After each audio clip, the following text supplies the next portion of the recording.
Let's talk about some of the economic sectors so you have an idea of what's coming down the pipe in that front. Now, this is what we call the total private credit curve. This is all all private credit from all sources to all sources. Mortgages, credit cards, stocks, everything. The only thing that is not included is interbank lending. So if one bank is lending overnight window monies to another bank, that's not there, but everything else. Now, from the start of this chart in 2000 to the middle in 2008, that line going up, that is the subprime crisis in a single graphic. We doubled total private credit in the United States in 2 years. Excuse me, in 7 years. It was too much. It was too fast. As a result, we had a bubble. It burst. We had a recession. In the ensuing year and a half, 5% came off of headline GDP. Since then, private credit growth has rebounded, and we're back to something much more similar to the century average. This is our baseline. Now, the same data, but this time in relative terms instead of absolute. So a little bump in the middle, again, that's a doubling. Here's the Eurozone. In the time the United States doubled total credit, the Europeans tripled it. As a result, the European financial crisis hit harder, lasted longer. Several countries, such as Italy, still haven't recovered to where they were in 2007. And because of COVID and demographics, they probably never will. Here's Greece, sevenfold increase of credit in 7 years. And they're not done. Before COVID came, they were looking at least another 20% contraction on top of the 40% they had already suffered. Because of COVID, they will never recover. Here's Brazil. This is what a lost decade looks like, assuming you get the politics right. I don't know how many of you follow Brazilian politics. Well, actually, all of you should follow Brazilian politics. I mean, do you like Game of Thrones, Maury Povich, the impeachment hearings? Drama. You've got to get into Brazilian politics. Holy crap! They had a presidential election a couple of years ago, and the final two guys. One guy was campaigning from prison where he had been convicted of corruption, because in Brazil you can run for office from prison. You just can't, be president. And then the guy who won at his last big public rally said that the real problem with those Nazis is that they're just too soft on their domestic opponents. Wow. So this honestly is probably 2 lost decades. And for a country like Brazil that is so dependent on imported capital, coronavirus means that they're probably not going to return to 2019 ever either. Here we have India in purple and Turkey in black, 2 countries that are still early in the process. Now, both of these countries have already elected to office for multiple terms ethno-nationalist leaders who have no problem using state resources to spawn race riots on purpose in order to get a bump in the polls from their more reactionary supporters. I think Trump's bad. They have nothing on these two. Now, you'll notice that the Turkish line, the black one, actually dipped last year. Why? Well, that was the start of their financial correction. What also happened last year? The Turks invaded Syria and Iraq. It was a distraction play. And then here's the People's Republic of China. And let me bring that down for you. Yeah. China is now the most over-credited country in human history in both relative and absolute terms. It is Enron in nation-state form.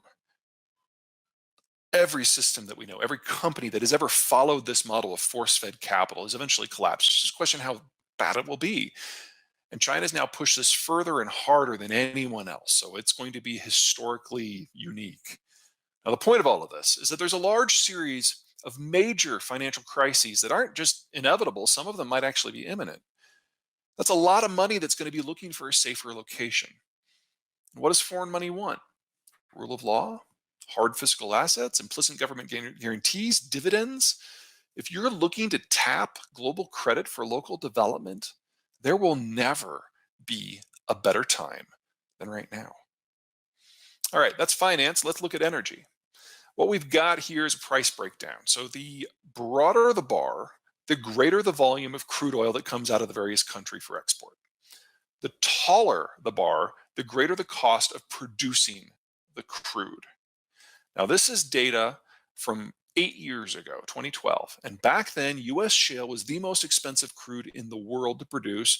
And we only kicked out about 4 million barrels a day. That's about Iran at its peak. Now, for a country the size of the United States, that was useful, but it really didn't change the strategic math. That was then. Fast forward 8 years, and we've had breakthroughs in water management, data management, drilling technology. And the US is now one of the lowest cost producers in the world. And as of the first of the year, we were net oil exporters. Now, COVID is scrambling all the data, so we're going to have to take another look at this in a few months once things calm down. But the United States is here to stay as a major oil producer, as a net exporter, and it's not like these technologies are going to be uninvented. This is the new normal. The US really doesn't need the rest of the world to keep the lights on, but California does. California is the only state in the lower 48 that is not participating in the shale revolution in some way. It is now, of the states, the single largest oil importer. Two-thirds of the oil that California uses is imported. About half of that comes from the Persian Gulf, which means that California is now the most energy insecure state.